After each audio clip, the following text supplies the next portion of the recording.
Oral on him for her pleasure.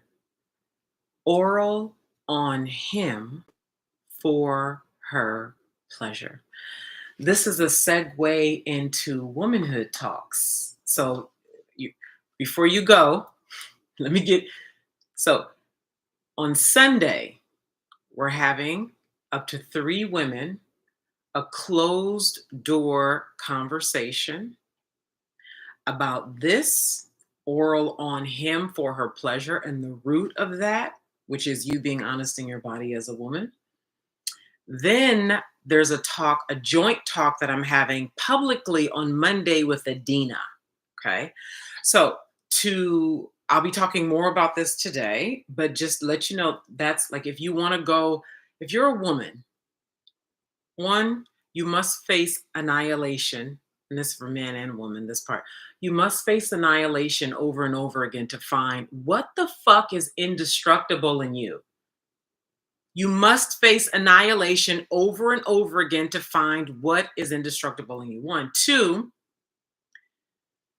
if womanhood is important to you, your power, your ability to be good with making money, receiving money, the intimacy required in having money, and that's later, the intimacy required with being in relationship with the people who will pay you, whether that's a client, a man, whoever, right? Because Adina and I are also going to be having that conversation. How to overcome money shame as a woman, whether you're an entrepreneur, whether you're in a relationship with a man. How many of us are either currently provided for by our man or have been provided for? And there's a part of us that because we're not financially contributing to the relationship, there's a way that we don't allow ourselves to be present and honest and full and true in that relationship because we feel like, oh, he pays all the bills. So let me, right? And then how that leads to less vitality and a dry pussy and unfulfillment and hidden resentment. Okay. So we talking about womanhood and if womanhood and listen, this is just y'all know these videos is a small fraction. You got to come in close. So if you are a woman, let me say this. If you are available Sunday, day after tomorrow at 9 a.m. Pacific, and you would like to have a closed door intimate conversation with myself and up to 3 other women about sex, vulnerability, your body, healing things, transforming pain, intimacy with your body, with others in your life, man and otherwise, and all the things related to motherhood, parenting. You like to be able to contemplate in the presence of other women. You like to be soft. You like to be honest. You like to really just like, you can do this from your bed. We're going to be on the phone. You don't have to be on video. You can do this from your bed. I'm probably going to be in the bed. This is women, women, women being women and having conversations that 99% of us are not having fully, right? There's like no limitations on these conversations. So if you'd like to have that conversation this coming Sunday, you email me. That's what you do. The email is beneath the video. I'm also streaming on Facebook, so I'll be looking over here. The email is beneath this video. It's $100 to join. Okay, it's $100. That's how I handle the whole, yes, I'm coming, but then people don't show up. Whenever I do free things, the not show up rate is just no. Especially with people who are not currently clients. People who we're already in relationship. There's an equal respect. There's an equal appreciation for time and respect for time, etc. Yes, but for people who like, I don't know you, you just email me and say, yeah, I'm coming. That has shown time and time again to be a failure. So you email if you'd like to be a part of that. And then secondly, to get details about Adina and I talking next Monday on her Facebook wall about what Adina's words are, mouth on body. Mouth on body. Those details will be going out to the email community. And to get into the email community if you're not already. The link is beneath this video to send us your email. Okay. And then Adina and I are going to have another talk on Tuesday. It might be live here. We're undecided how that's going to go, but it's going to be on Tuesday. And that's the one that's going to be on overcoming money shame. Whether you are ready to make your own money or you're ready to get over having more from the man who would like to give you more, or just having more in your life where money is involved. Okay. So that's that. Now, I'd like to read something to you. I have been recommending this book a lot. Into the Heart of the Feminine, Darling. Facing the Death Mother Archetype to Reclaim Love, Strength, and Vitality. Okay. Now, in order for us to, first of all, for you to even value this topic that I'm sharing today, for you to value any, even for men, frankly, right? Even though right now I'm talking to women, and for the men who care about this, for the women in their lives, in order for you to really respect your womanhood, where it's a priority in your life, the way bathing, eating, and brushing your teeth is, okay? You need to understand why you perhaps may not be respecting your womanhood. You need to understand why perhaps it's easy for you to not take care of yourself the way you would like to, or the way you are like, I know I should be working out. I know I should be eating more, right? We've all been guilty of that, right? We know we should be more physically active for our health, right? And flexibility and movement of our joints.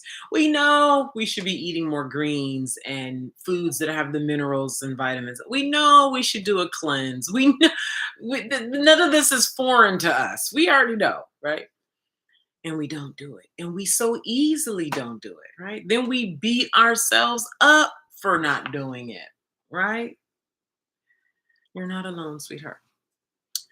We live in a society, we as humans live in a society that has made it very normal to disrespect all the qualities that constitute the feminine: softness, patience, emotionality, listening, contemplation, compassion, waiting, gentleness, empathy, slowness.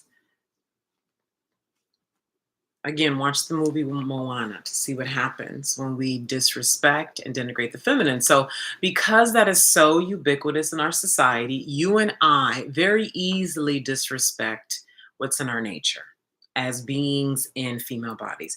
We very easily don't consume our minerals. We very easily walk around in pain for years while taking care of everybody else.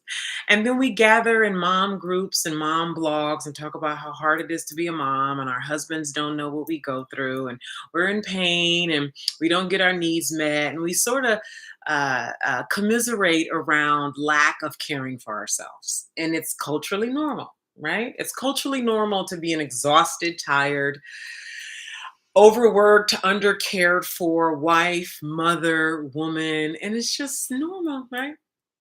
And then what's also normal is to guilt a mother for taking care of herself, right? How dare you go to the spa?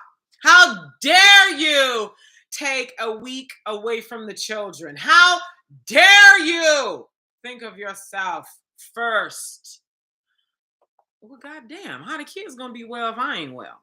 How is anything going to be well if I'm not well? So I like to read something to you from this book. I love this book. Please buy this book, okay?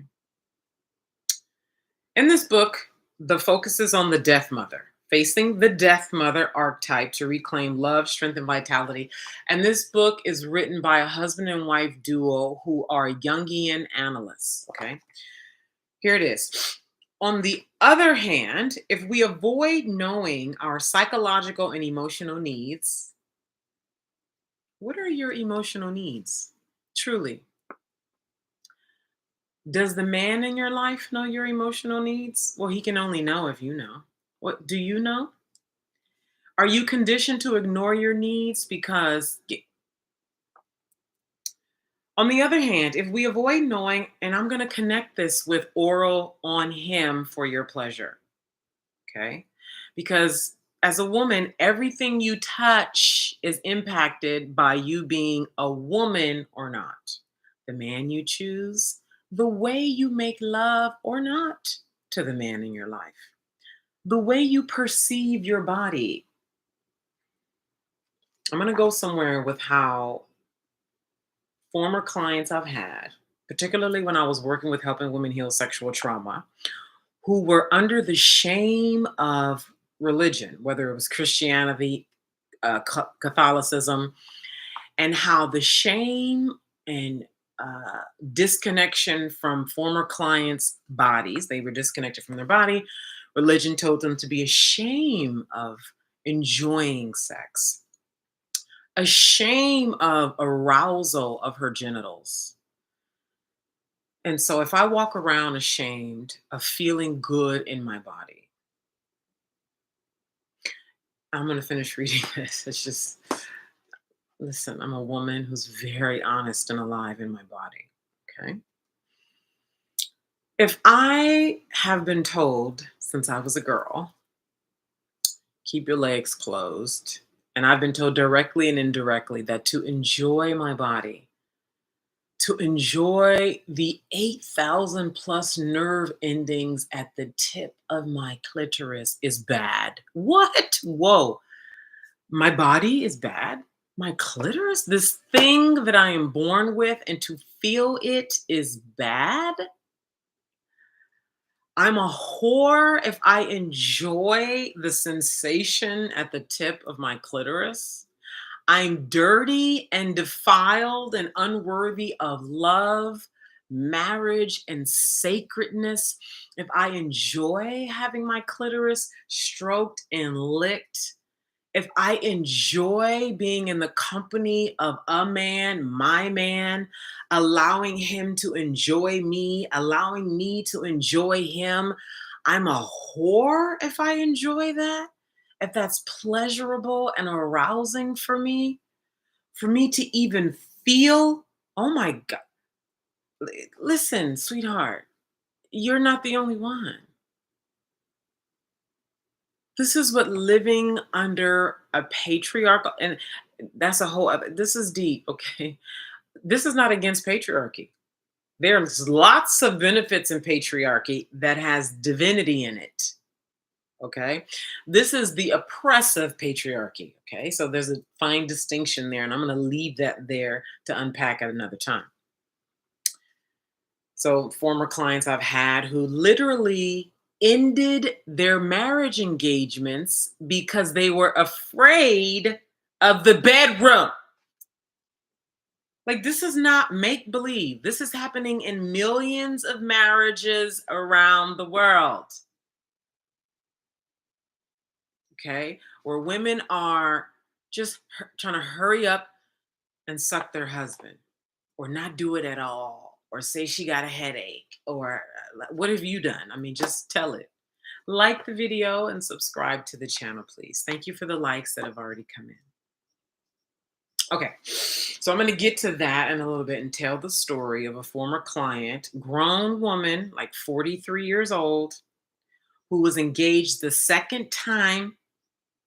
The first time she ended the engagement, afraid of being in her body, being sexual, feeling guilty for desiring and hungry and horny, and felt herself about to end her second engagement. This is not abnormal.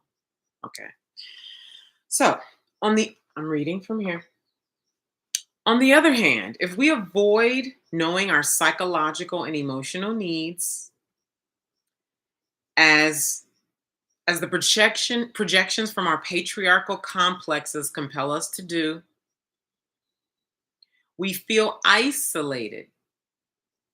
We can easily see that when we have such a hidden contempt for the feminine, a hidden contempt for the feminine.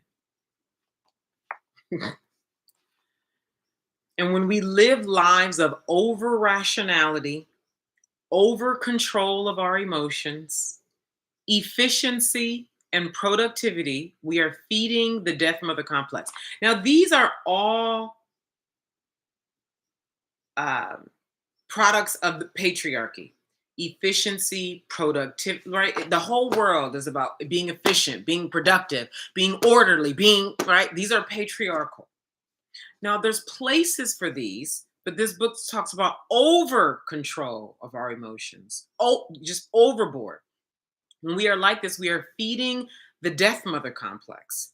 When we deny our engagement in life, the warmth of our emotions, and even the heat of them. How do you feel when I even say that? The warmth of our emotions. Is there something in you that wants to like kick emotions? Get that emotional shit out of here. You want to kick it?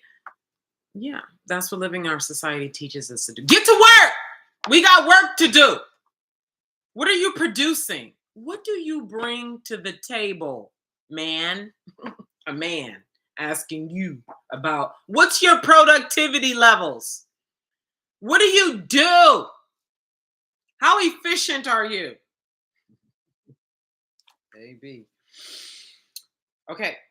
When we deny our engagement in life, the warmth of our emotions, and even the heat of them, and see them negatively, the death mother takes this rejected energy and uses it to invade our world and our deep inner selves with a cold, fierce, corrosive power that kills hope and drains vitality. Kills hope and drains vitality. Hence the dry pussy.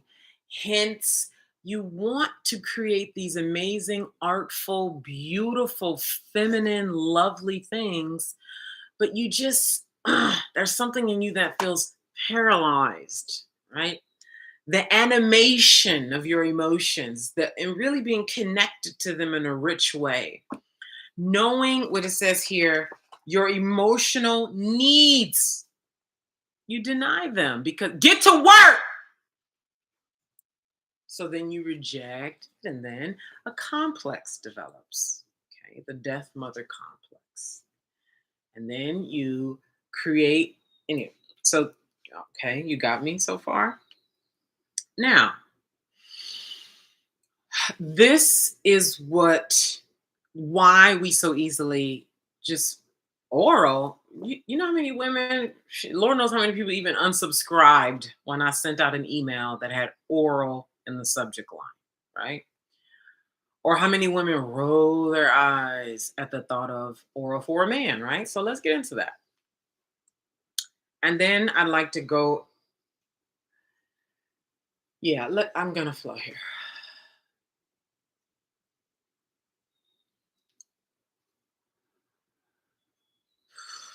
Thank you for your patience.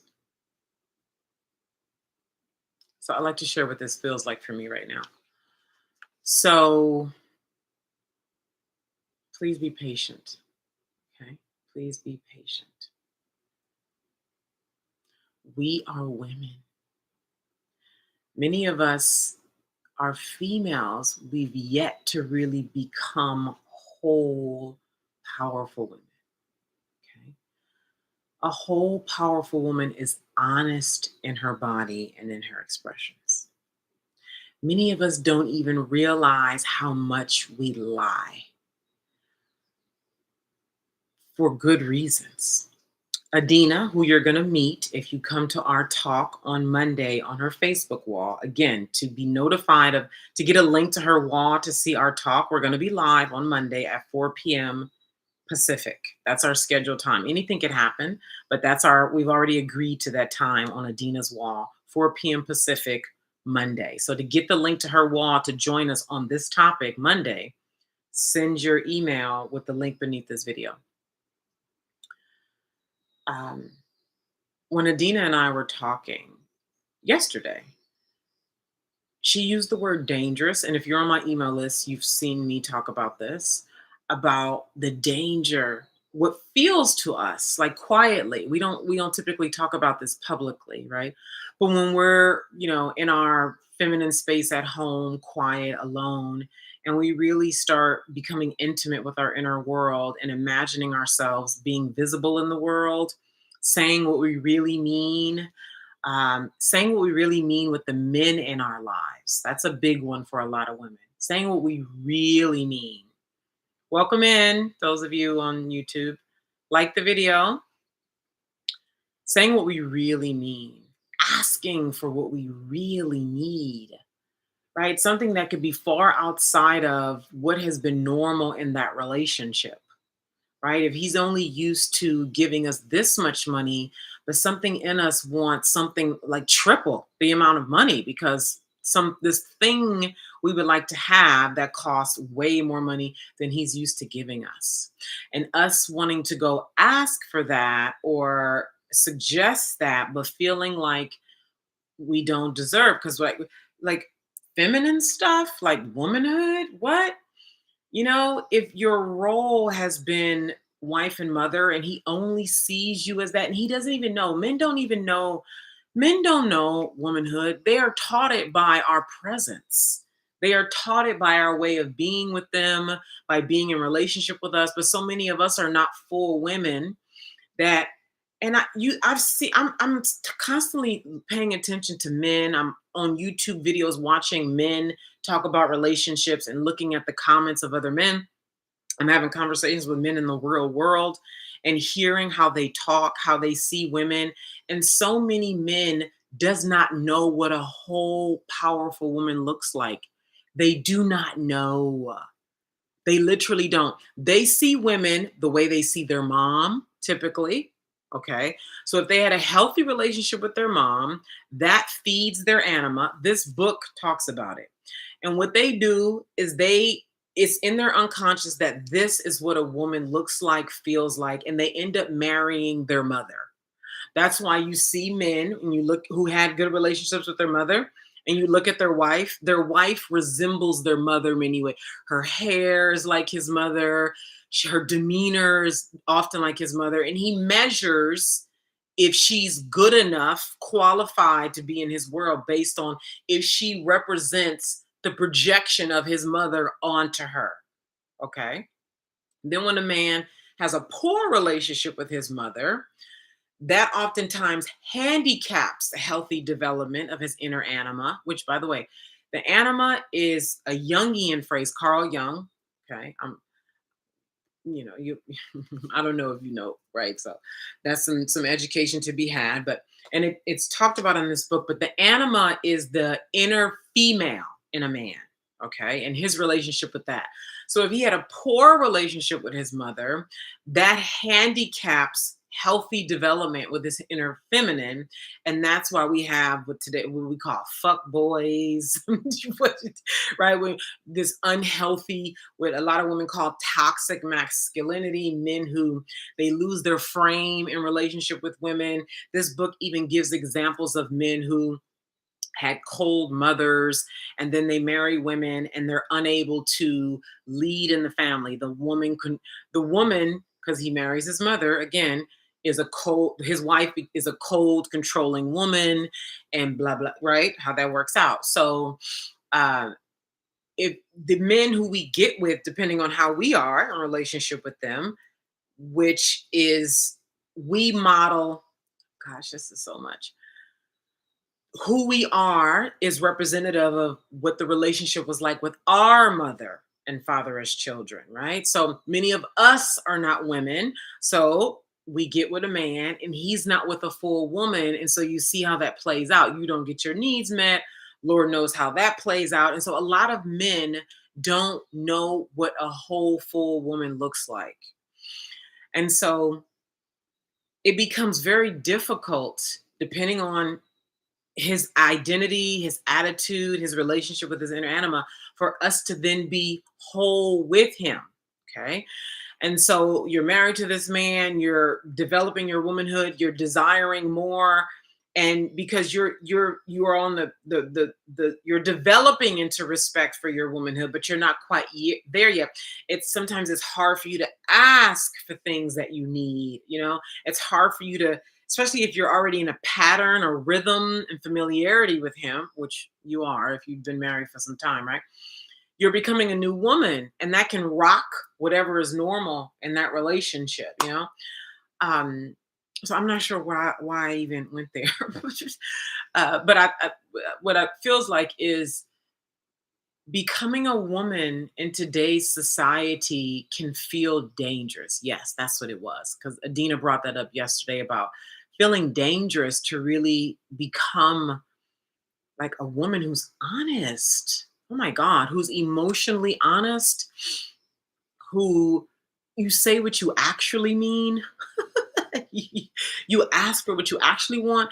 And even coming into that, never mind the man right now, like personally, intimately by yourself, coming into knowing what you actually desire, who you actually are, that can even feel, you know, if you don't have a base within yourself. What is this shit coming through on my computer?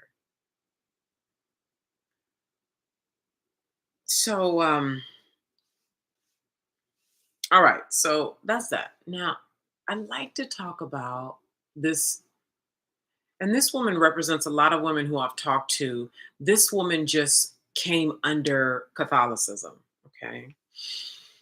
This has happened many times with women who were raised hardcore Christian, okay? And this can happen under any religion, okay? Um, this was a black woman. She was, I think it was Texas. And so when I came out, remember, I've talked about this constantly. When I came out as a master sex shame healer, my focus was helping women heal sexual trauma. That was the brand: heal sex shame, heal sex shame, heal sex shame. And so I got a lot of women who were dealing with some kind of shame around their bodies. Okay, and I'm going to connect this to the oral part. Yeah. And that's the thing about the feminine. The feminine is very winding and flowy. And it's so important that we have space to allow ourselves to not immediately make sense. Like the masculine likes structure, get to the point, very direct. And yes, there's a place for that. I appreciate that very much. I actually like when men communicate like that with me. Okay. And when I communicate, sometimes it will be direct, sometimes it will flow the way it's flowing in this video. And I will elaborate on some things because that's how it is sometimes. Okay. And so it's important that you give yourself space to not get to the point. Allow yourself space to just flow, because part of your meandering, as Rachel has, part of your meandering is even coming into wholeness and completeness within yourself on a topic. Okay. So this woman, at the time, I was focusing exclusively on helping women heal sexual trauma. Okay. And so I got a lot of women who came in under some religion. The dominant religions were Catholicism and Christianity. This particular woman, she really stands out in my mind because it was the first time that I'd ever heard a woman say that she ended her engagement. It just was so painful working with this woman. And there's not going to be anything identifying, right? So this is not airing out her business. This is common. This is not, it's not a secret like that. This is well known about religion and how it prohibits woman's pleasure in her body. This bothers me very much also. Like I feel myself right now doing a lot to control my emotions in the moment because okay.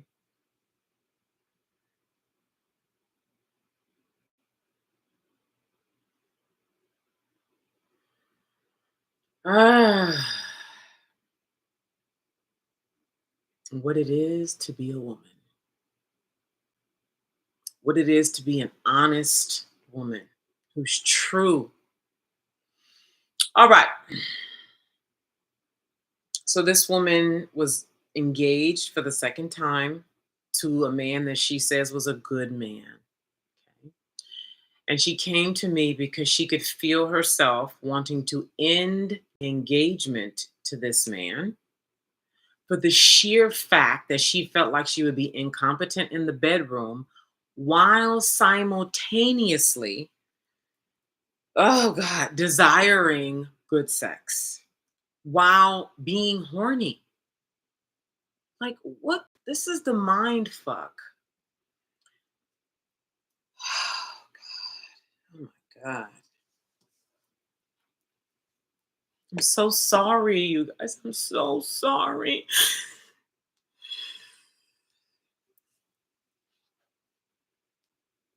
I'm so sorry that it's so complicated and it's like a maze and it's like trying to figure it out and it feels so heavy and it's like the war that's going on today in the relationships and everybody feels like the dating scene is trash and so many people are like alone and like don't even know. It's just crazy and so much.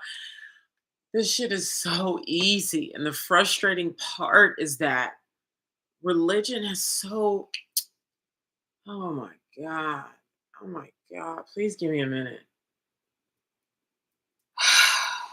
I had to drink some wine last night because I was like fuck it. Just fuck all this shit. Just like fuck it.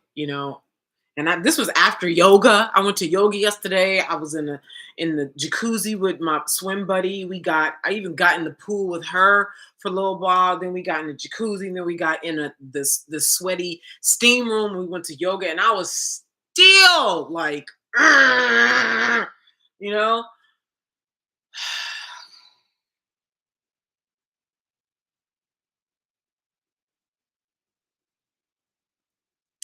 You are loved beyond measure. You are powerful beyond measure. Okay. This is all so easy.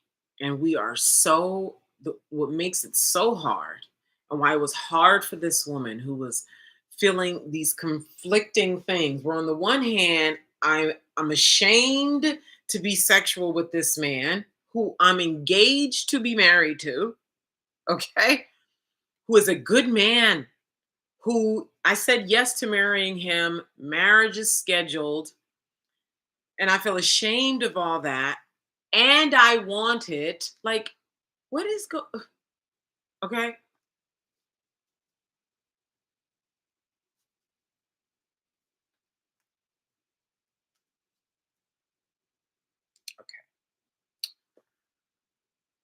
So I'm using this woman as an example to speak to what it looks like in real life to be plagued by there's so many different ways to talk about this. The death mother archetype, toxic patriarchy, oppressive religion, and why most women see oral sex as a duty, okay, not a pleasurable thing that she's excited about, that she looks forward to, that she does for herself. Now, let me talk about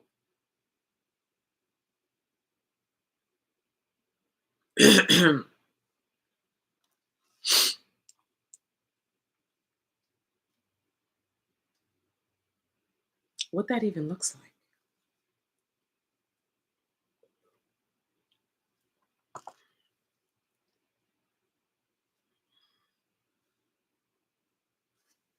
Oral on him for her pleasure. So I mentioned this to somebody, and one of the things she immediately said to him, well, so many men are like, um, why, why is it what did she say? Why is it about you? Or what was it? She said, so many men. Why is it always about the woman? Why is it has to be for her pleasure? And I said to her, well, the answer is because her pleasure is your pleasure. If a woman is giving a blowjob out of just duty or just to hurry up and get it over with, see, and this is what I mean by so many men don't even know womanhood, that they don't even know what they're missing.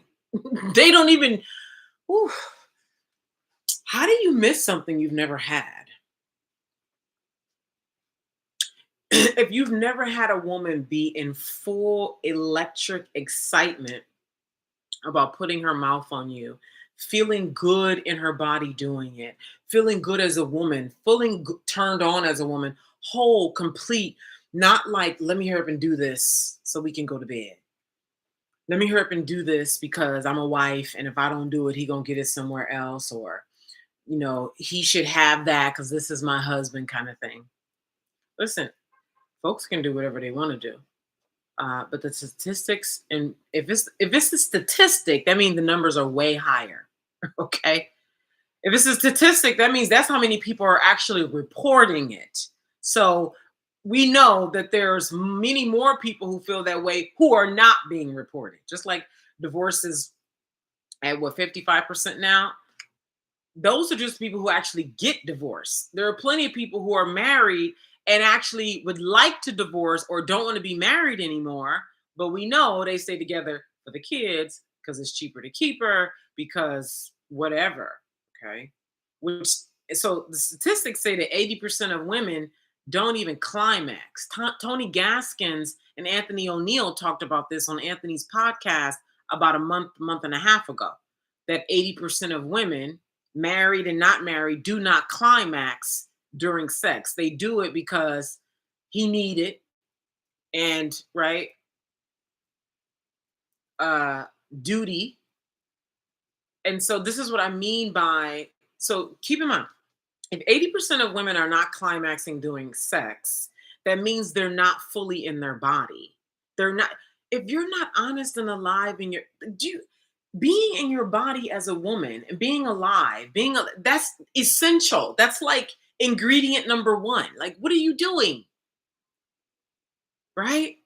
And so if she's not climaxing, she's not even a lot, like she's not even a full woman. Producing children and being a wife does not make a woman. We know this from all the depressed, underdeveloped women who are mothers and wives and tired, depleted, don't know who they are, low grade depression, don't fulfill their real dreams. They give up their dreams to be wife and mother for whatever the reason is. Because we're not women. We're not supported and developed as children. So we become underdeveloped adults. We marry as underdeveloped adults, and then we just create a pattern in the equilibrium in that relationship.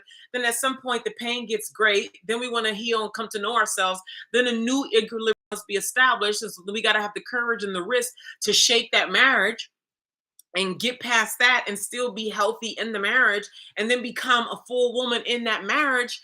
And that, like, for so many women, that right there is very difficult. I mean, to get to the point where you look forward to sex, you're climaxing, you're turned on, the electricity in the house goes up, more money starts to come into the house through the man, more goodness, more riches, so much more, like bounty starts to abound in the house, right? The love, the vitality. You walking through the door and she already got plans about how she want to get on her knees and suck for you and fuck, like that can happen with a full woman after 20 years of marriage. This is, listen, okay. So, like, where was I going with this? Fuck. The whole duty of, okay, yes, oral for her, oral on him for her.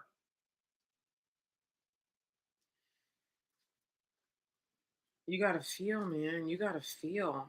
Sometimes I don't even. Oh God. You gotta. Does anybody have any questions? Like, so listen.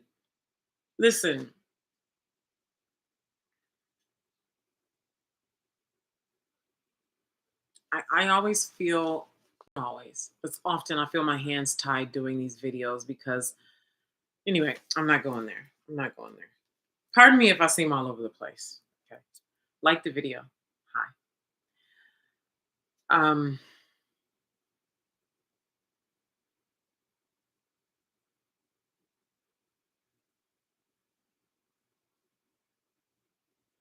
Let me give some suggest. Yeah, here we go. Good. Yes. Let me give what you can begin to do now. Oh God. Please help me.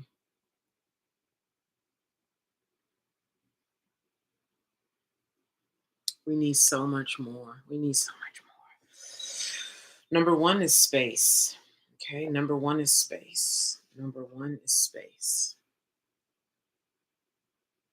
So, what can you do as a woman today to begin to feel alive in your body?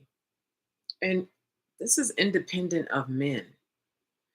Enjoying giving head is a consequence of you being fully alive and you're like feeling good in your body, feeling good about your sexuality, feeling good about the 8,000 plus nerve endings on your clitoris. This is not about feeling good so you can please him. This happens as a consequence of healing shame in your body, loosening your body, okay? Becoming fluid, like feeling safe to be in your body. Again, I'm so sorry that this is so common and normal, and this is just so common and normal. It's a toxic, sick thing that has been normalized. Okay, the fact that 80%, that's just what's reported. That means well over 80% of women are not climaxing during sex. Then what the fuck are you doing? You know what I'm saying? What's going on here? And you wonder why there's all these divorces and unhappy people in these relationships. All right. So first of all,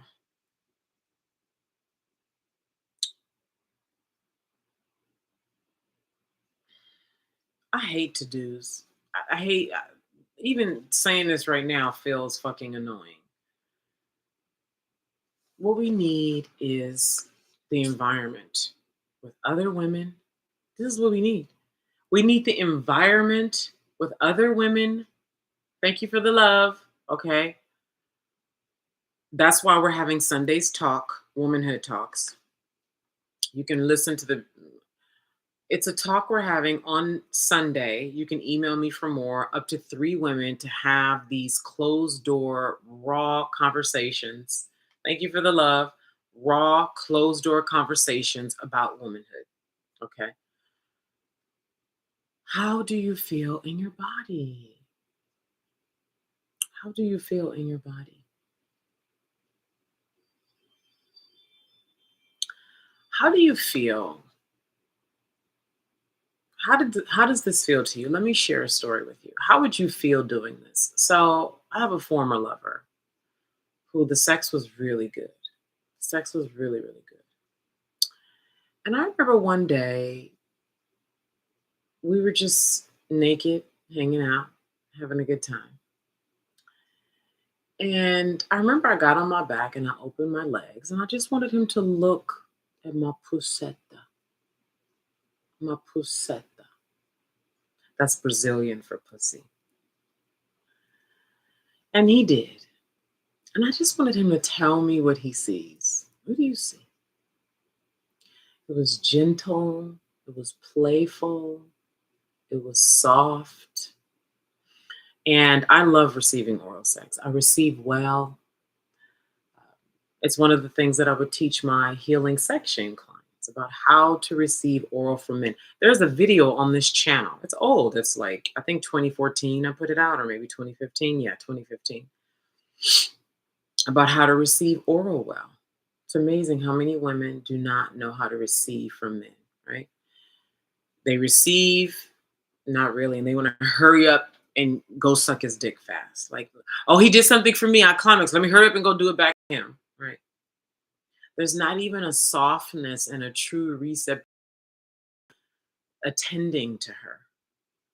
She feels guilt and like uneasiness around it. And even to just lay naked, nowhere to go, no hurry, no like, what is he gonna think? How do I smell? You know how many women don't like their smell, their natural smell, clean, natural smell of a pussy, pussy, pussy.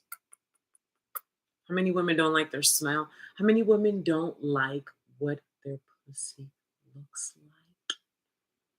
your natural vagina.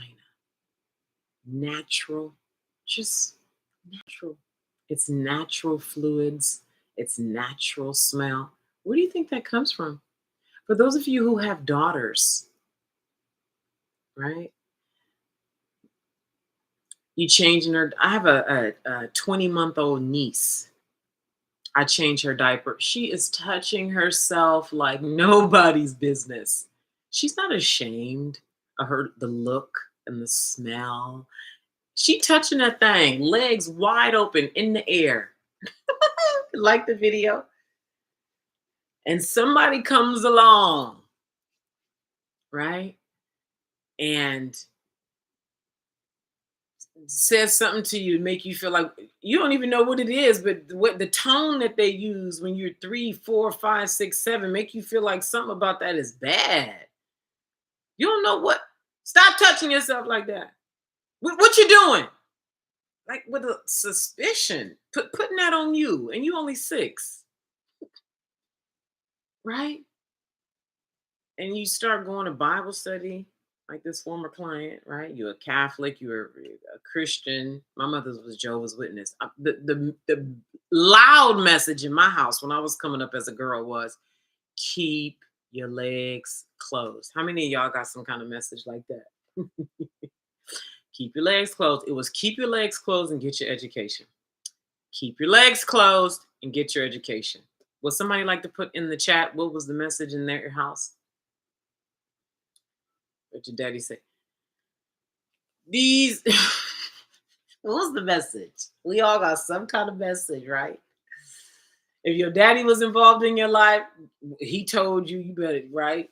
Stay away from these motherfuckers. Right? So then you develop all kind of complexes. You keep your legs closed, don't touch yourself. Is God said that the woman is to be X, Y, and Z, but then you want to know what's up with this body of yours. You scared to look at it. You scared to touch yourself. Grown woman scared to look at it, touch it, right? And then you have some experience somewhere with a boy, maybe at 16, 17, 18, y'all kiss or something, and he does something that's traumatizing, or you see something that's traumatizing, or you get all these messages from society that men ain't safe. Kimberly said, keep your legs closed, don't raise them up. I got swatted real good by my granny. Yeah. Keep your legs closed. And yeah, there's a place for that, absolutely. And then how do you get to know your body in the process? Right? Because then you got this woman, former client, who she didn't even know how she would even be in the bedroom with her husband. She didn't even know how to talk about sex. Like, how do you get to know your body and your sexuality before marriage so you can actually be a hoe for your husband? Like, yeah, like for many of us, like we would like to keep our legs closed and come to know who we are and know our sexuality and know what pleases us and know our bodies. And then eventually we want to be able to drop that thing, right? But how do you do that when you're ashamed to actually explore your body in private?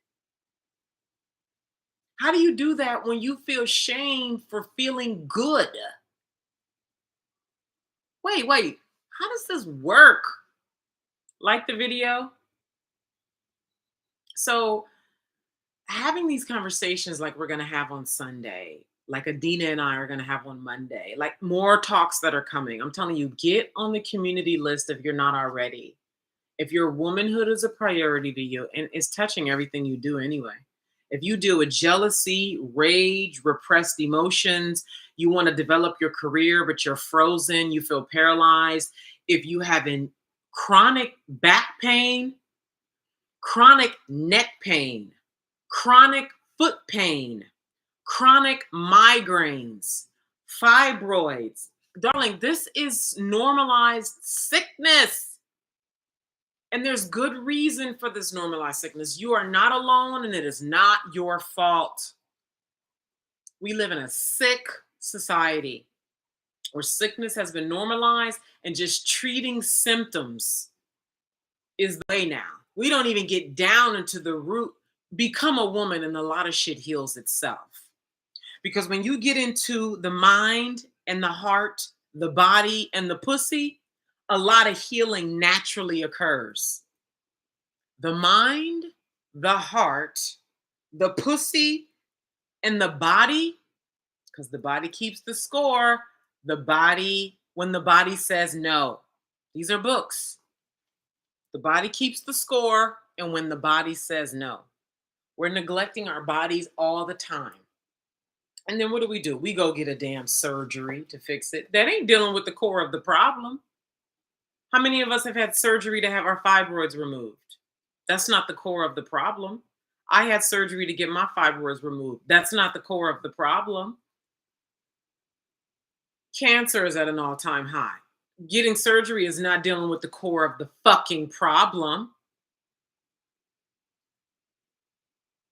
Kimberly said, I learned my body early by females in my family at age 5. I had first orgasm. See, that is so uncommon.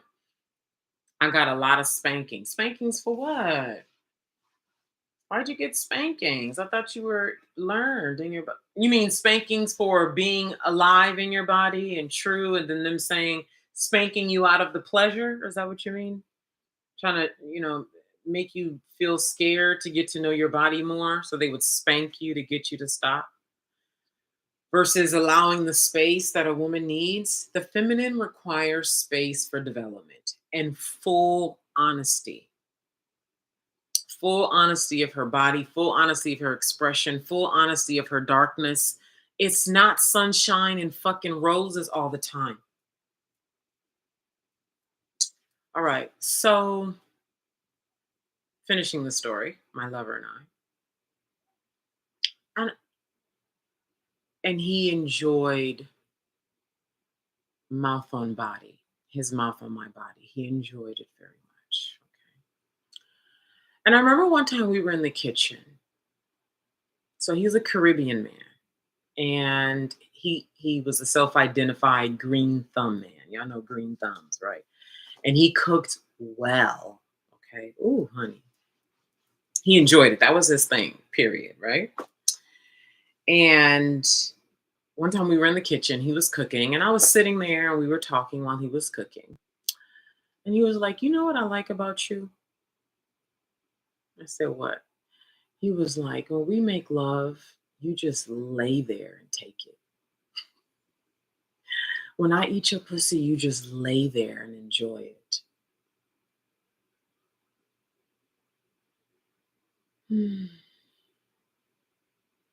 You just lay there and enjoy it.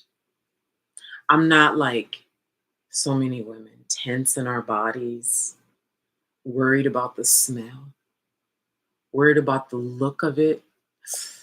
Am I being a whore? Because here, I like to get at this as it relates to your womanhood and your ability to enjoy putting your mouth on him, because you're pleasured in your body. You feel good, happy, joyous, alive, vital in your body. To be able to relax in your body in a way where you really receive a man's attention on you with his tongue, his hands, his penis, whatever else, right?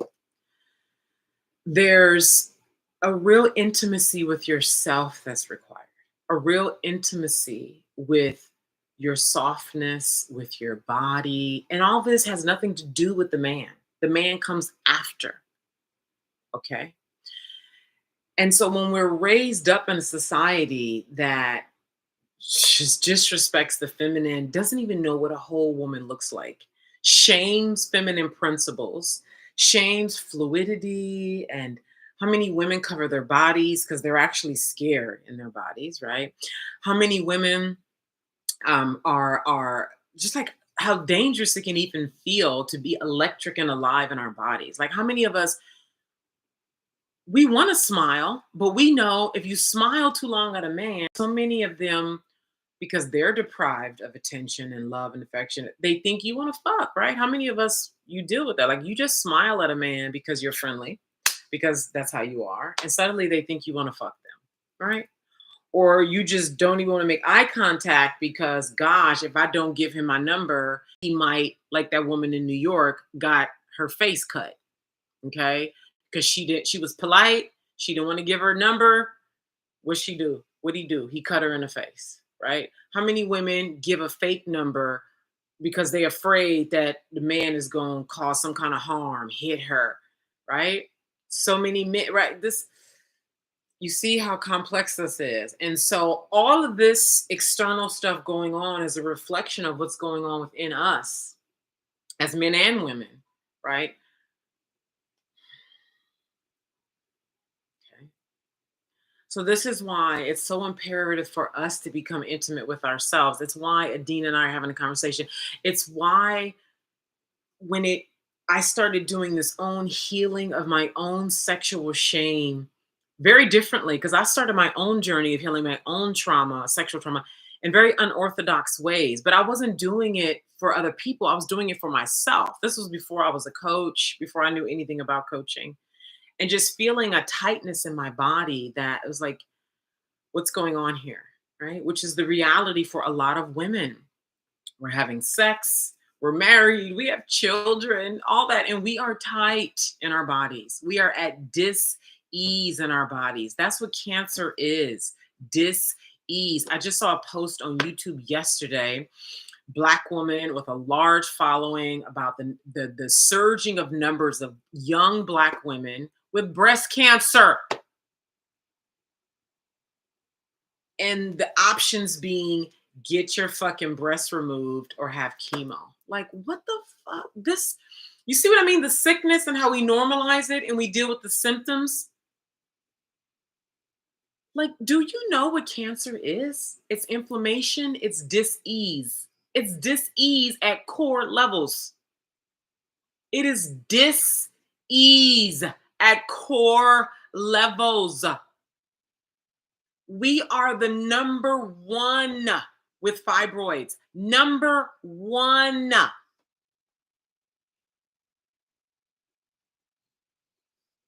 The original woman.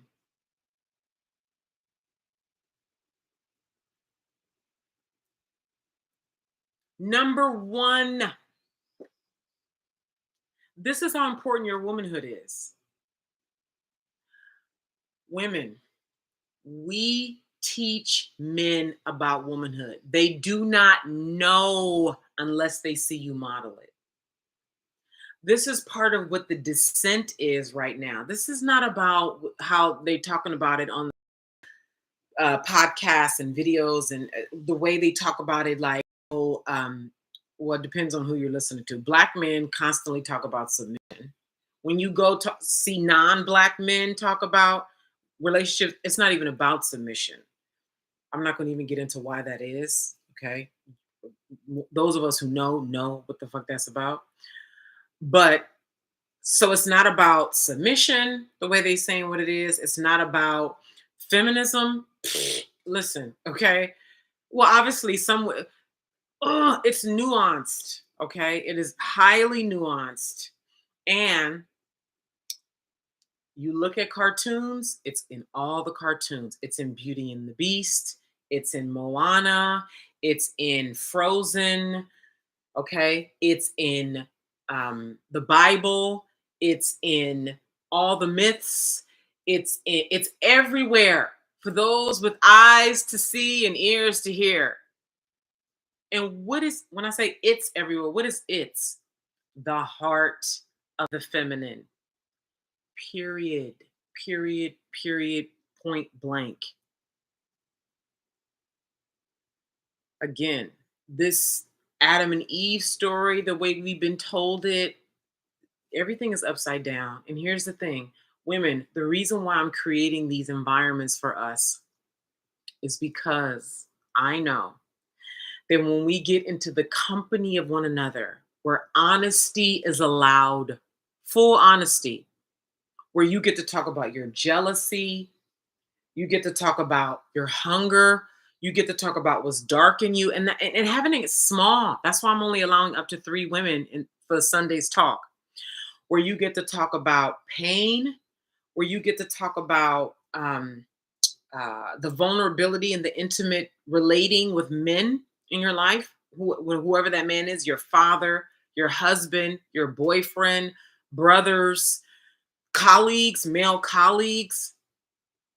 And we have a space where there's a kind of truth when you start telling it, your body shakes because literally the dis-ease is leaving your body.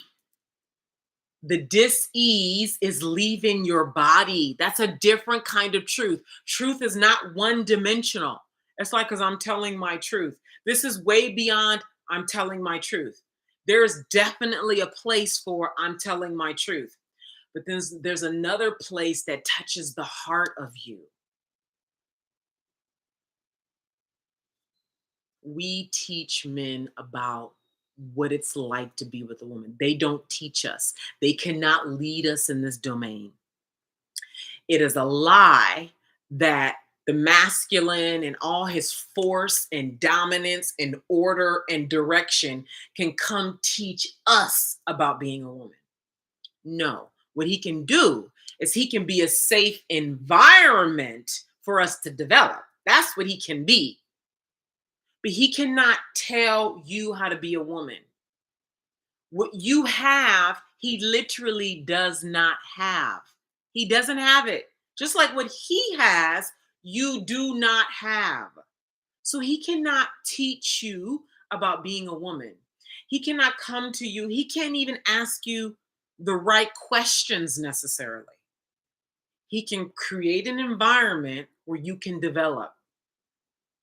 And obviously, his relationship with himself and his inner anima, because if you start to become unlike his mother, right? Remember, I said earlier, if you weren't here, that a man's relationship with his mother dictates how he perceives women typically. And he has a hard time receiving a woman, being in relationship with a woman who doesn't, in an unconscious way, represent his mother. Okay. So if his mother was modest and, looked a certain way and saw life a certain way and lived a certain way and all that, he's going to take that idea and project it onto the ideal woman. If he had a toxic relationship with his mother who was cold and didn't love him and yelled at him and made him feel shame for his masculinity and, or made him a surrogate boyfriend or surrogate husband, he's going to grow up and he's going to marry a woman who's cold, who makes him feel shame. And they're going to do this unconsciously. So you marry a man like this, and then you're married to him for 3 years, 7 years, 20 years, whatever. And he's used to you this way. You fit in his life because you represent this woman that makes him feel this way, that he perceives as like his mom. You are safe to him. You're the ideal woman. You are modest. You're a good woman. Okay. His idea of a good woman. Every man has a different idea of what he constitutes as a good woman, right? The ideal woman for him. And in that marriage, when and if, right, if you're here, right, you are, right, you decide you're ready to discover hidden parts of yourself. You've been in pain now, and spirit says it's time to heal something.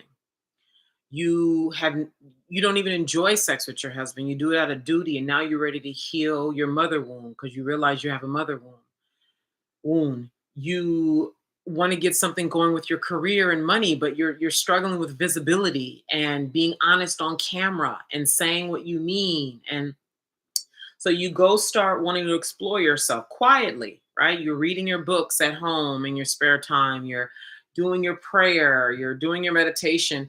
And in that, you hit a part of yourself that's been hidden from you your whole life, or a part of you that you repressed at 7 because your mother or the father made you feel shame about it. And then it starts to come up and you start to develop intimacy with that. And you become afraid to tell your husband. You become afraid to be that in the bedroom because he's used to you like this. And this person that's coming up out of you, he's not familiar with that. That's not like the modest, ideal woman that he's used to. You're not going to be the safe woman that he's familiar with when you start bringing out this hoish behavior, right? And it's not even hoish behavior, it's just you being liberated in your body. This is what the fuck is going on out here with a woman who's fluid in her body. Just imagine you being at a grocery store and you see a woman who's fluid in her body, she's smiling, just really alive in her body. She's smiling, she's alive, right? She's jovial. What are you going to look at her and think? Honestly, honestly, what are you going to think? You're going to look, you're going to wonder, right? Hmm. You might look at her with some suspicion. This is the unconscious programming of us. Even myself. Oh my God. How many times I've like calmed myself down because somebody told me my joy was, you on Ritalin? No, I'm just excited to be alive. The taboo of being an electric woman. The like, what, what's going on with you? Like, it's just so normal to play games and to cower and to, right? This is what I mean. The ubiquitousness and the normalcy of the sickness. Kimberly said, I hate it because I'm told I don't do that. I'm on a pedestal in men's eyes. Pedestal, is that what you mean? But I have things to explore, experience. Hate it. What do you mean hate? You hate what? Thank you for your comments. But right, the taboo of being like on, of being excited to be in your body. It's just like normal to just be sad and just low grade depression and girl, I'm making it, girl. Girl, I'm tired, girl. Girl, slump, mad at men, girl.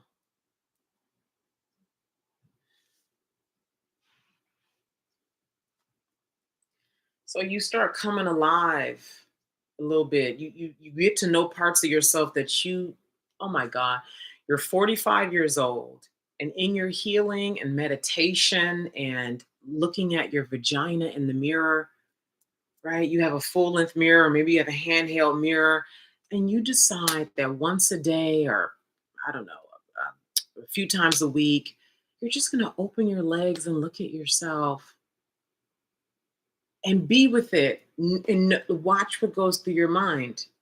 I'm suggesting you do this if you this feels like something you want to do, right? Like taking your fingers, rubbing around your vulva area and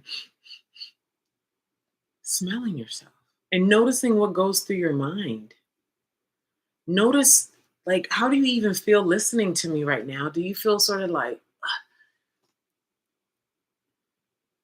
how do you feel walking around naked in your house?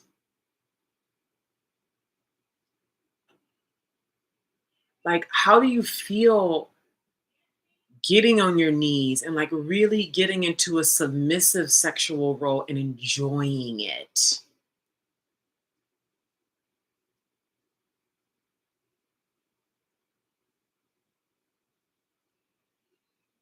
Hmm. This is deep and wide, right? And so, completing the thought about like the greatest thing a man can do is provide the environment where, and this is difficult for a lot of men because they're scared, right? Like, oh God, what if she leaves me? What if she becomes something that I'm not good enough for? She doesn't want to be with me anymore. So then he unconsciously doesn't really provide that comfort inside the space, right? That real, yeah, baby, like encouraging her to come out and really get to know who she is, the parts of her that she put to sleep 20 years ago, 30 years ago, 40 years ago, right? Because we start pushing this stuff down young, 7.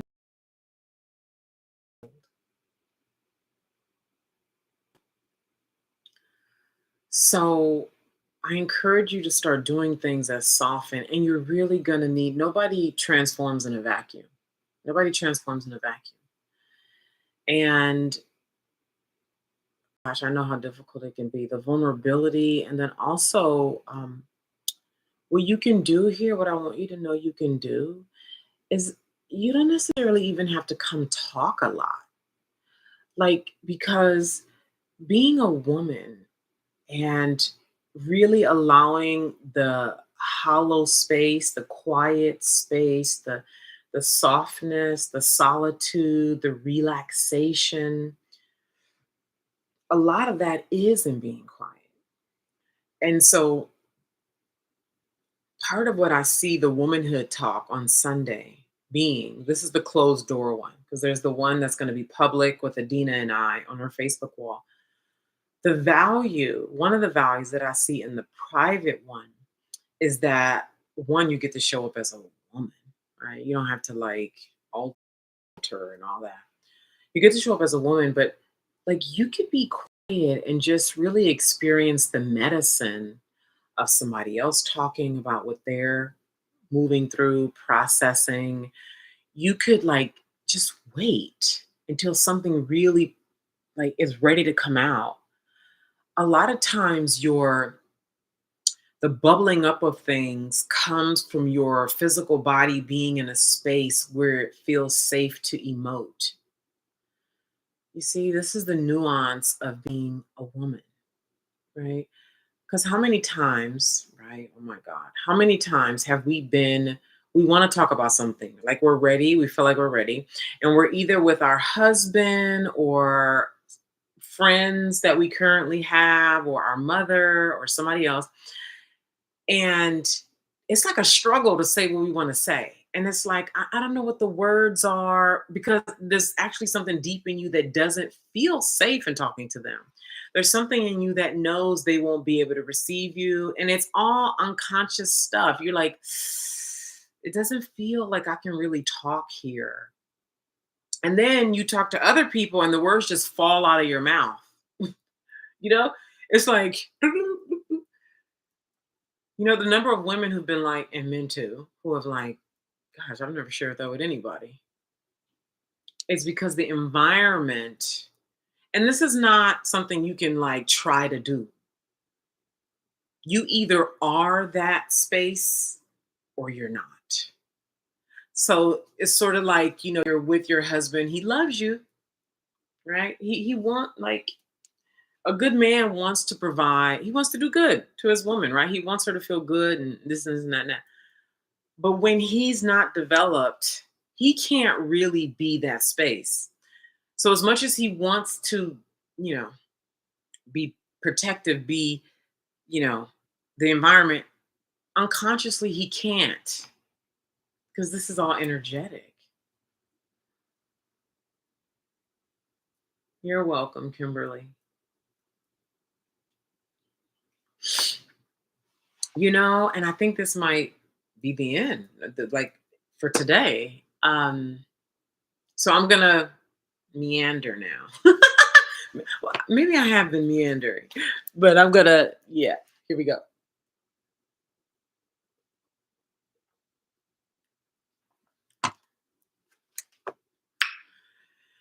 And so let me say this before I go into meandering. So if you'd like to be a part of the closed door, soft, permissive woman space on Sunday, okay, which is all about relaxation. And like I said, telling the kind of layer truths, 'cause remember, there's different truths, right? The kind of truths that you tremble when you tell them because literally pain and dis-ease is leaving the body. Because when we lie and when we repress, even if it's a good lie, when I say good lie, I mean you don't really want to have sex tonight. You're just doing it because your husband needs a release. And you make a habit of that. It's a noble lie, isn't it? It's noble. You'll get a lot of praise for that, won't you? A lot of celebration. I know, right? But you make a habit out of not being fed and you start to live in a starved state. And what will follow is dis-ease, sickness, lethargic. You're doing all the right things, but you're sick. The man won't know because he nutting. He getting his release. And you smiling, doing your duty. You're a good mom by worldly standards. Are you a woman? Are you a nourished, vital woman? I can feel right there as I said that. That's frivolous. Frivolous? What you talking about? Is this frivolous womanhood? This is what living in the system does. All the qualities that make a woman, that actually make you attractive to a masculine man. Is a masculine man attracted to a woman who's dry and lacks excitement and quality of presence? Huh? Beautiful skin, well fed, nourished, youthful, flexible, able to be present for him, soft, receptive to his presence, receptive to his giving, receptive to whatever it is that he's offering, because she's so tight and rigid, because she's scared to be a woman. And tight might not look like this. Tight looks like he wants to help you, but you're like, no, I can do it. He wants to get close to you. He wants affection and intimacy, but you don't want to look like a whore because your dad told you when you were 8 years old, when he caught you touching your clitoris because you were curious as an 8-year-old exploring your body, and your dad came in the room and said, "What you doing?" and caused you to repress. Your mom said to you, "Girl, you better keep your legs closed," and woo, woo, woo. And you didn't know what that meant. But then you started Bible study at 9.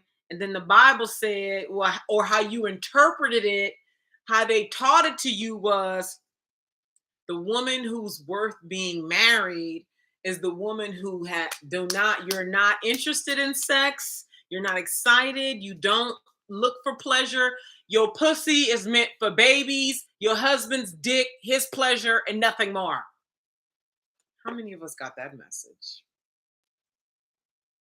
So then that's how you live. And then you get married at 25, 30, 35, and you're energetically tight. And keep in mind, that man picked you based off that because he doesn't know a woman either. He knows his mom. That's why he picked you. Okay? You're energetically tight.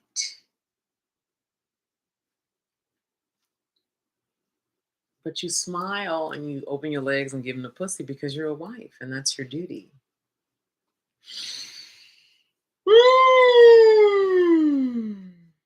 80% of women, married and not married, are not climaxing.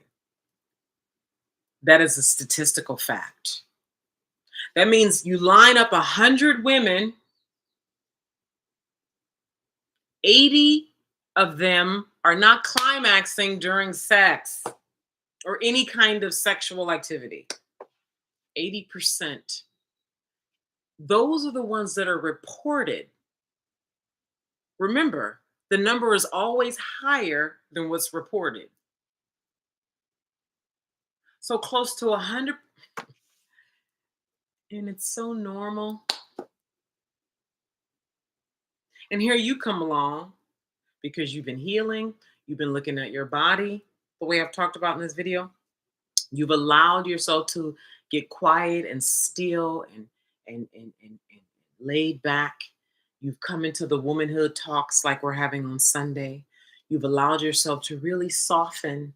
And in that softening and in that void, everything that you pushed down 35 years ago starts to bubble up. And because you've watched this video, because you've read,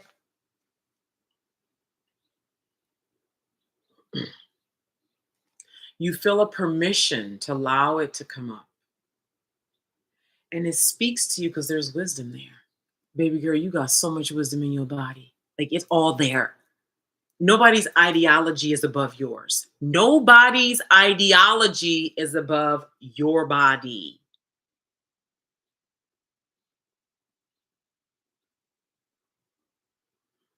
And it gives you the wisdom that you repressed 35 years ago, that you had at 8.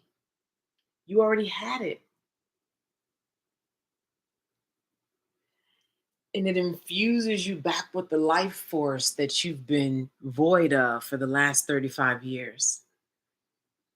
Because you got soft and you let yourself feel your body. You let yourself go down into your unconscious. And then that wisdom bubbles up. And in the bubbling of up, it comes back into your consciousness. And then you become awake again. And then you're alive.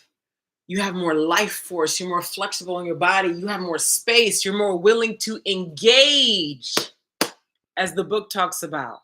Engage in your life. You can look at your husband differently now. You got new eyes. You can walk down the street. Now you can put on a dress and not be as scared to walk around with a dress on, huh? You don't feel like you need to cover up everything because it feels unsafe to be in your body because you remembered what it felt like to be free, huh?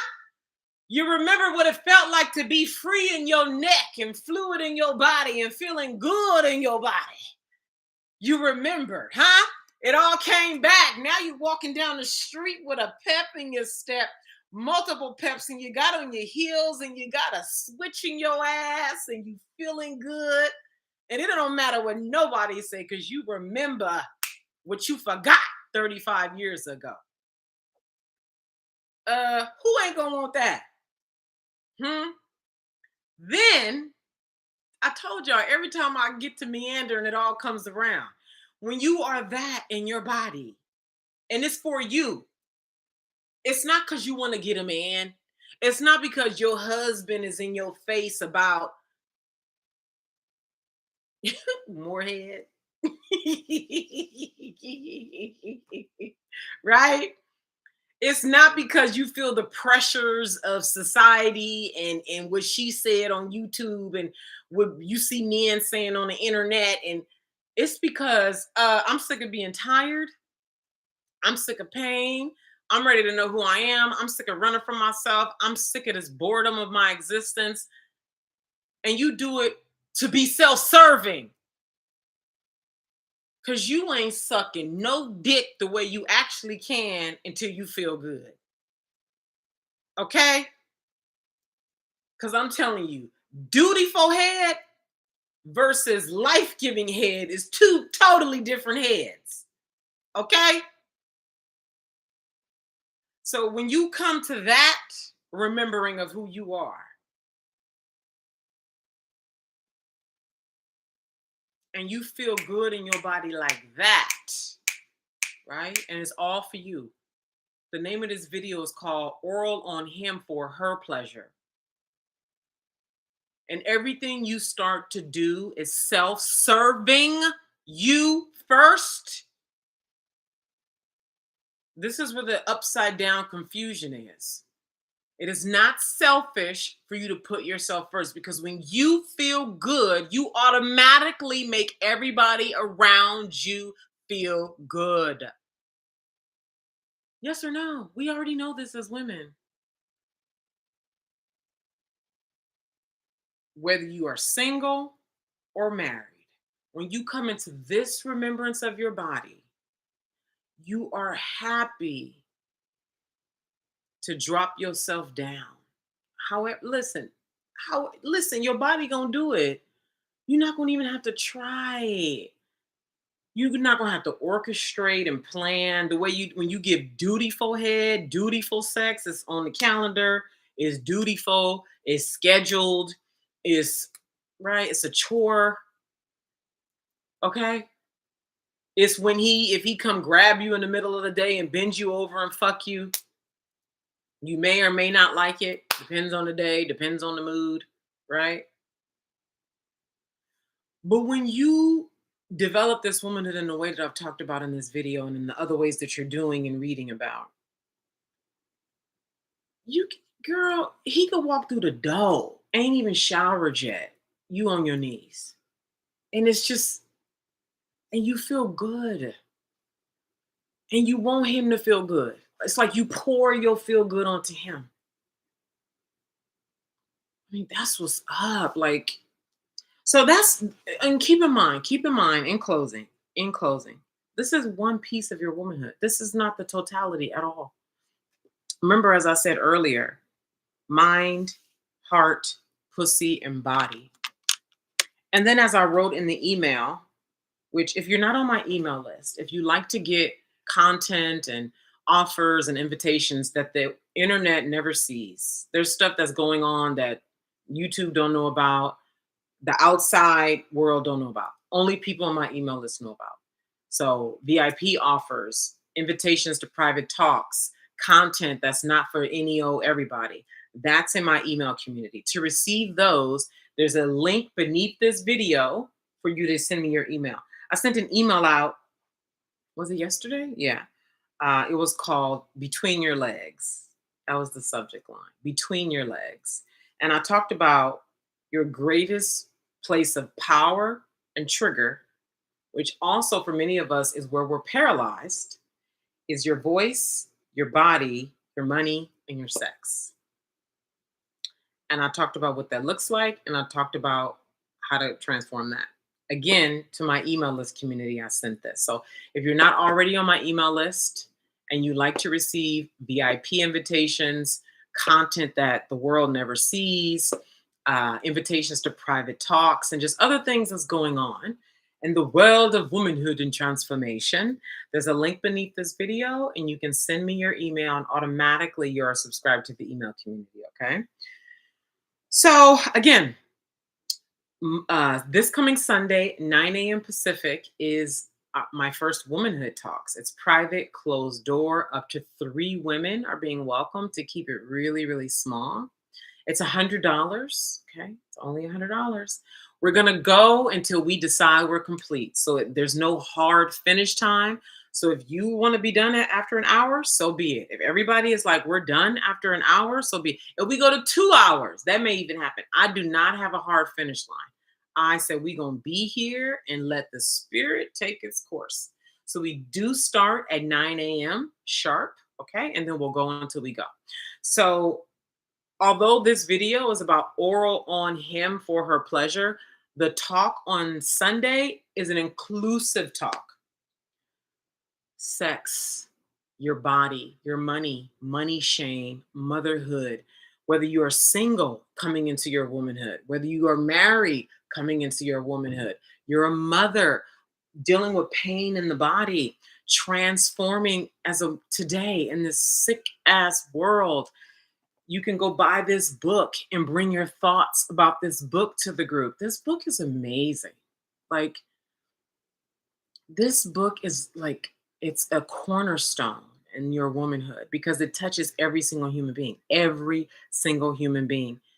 Your man, for those of you who have a man in your life, his relationship with his inner anima is heavily influencing the way he's in relationship with you, regardless of what he says. A lot of men don't know this stuff. I'm telling you, we are great teachers for them. Yes, they teach us.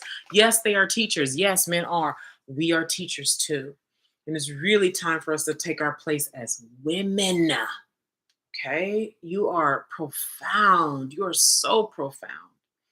So email. Okay, so if you'd like to sign up for the Womanhood Talks on Monday, the closed door, spacious, amazing, permissive Womanhood Talk this coming Sunday at 9 a.m. Pacific, send an email and you'll get the link to register. The email is beneath this video, okay? All right. Wow, I've been here for an hour and a half. This has been wonderful. This has been this has been wonderful. Kimberly, thank you for your engagement. Thank you for being here. Would you please share this video, Kimberly? Share it with folks that you think will benefit and would be open to it. And if you're watching this on YouTube, please like this video if you haven't already. Subscribe to the channel. Even come back because YouTube, I'm not sure if they're pushing my stuff out. Um, they're funny about certain people. And then share the video with somebody who you think should see this video. So that's it for now. And I look forward to returning. Lots of love. Bye.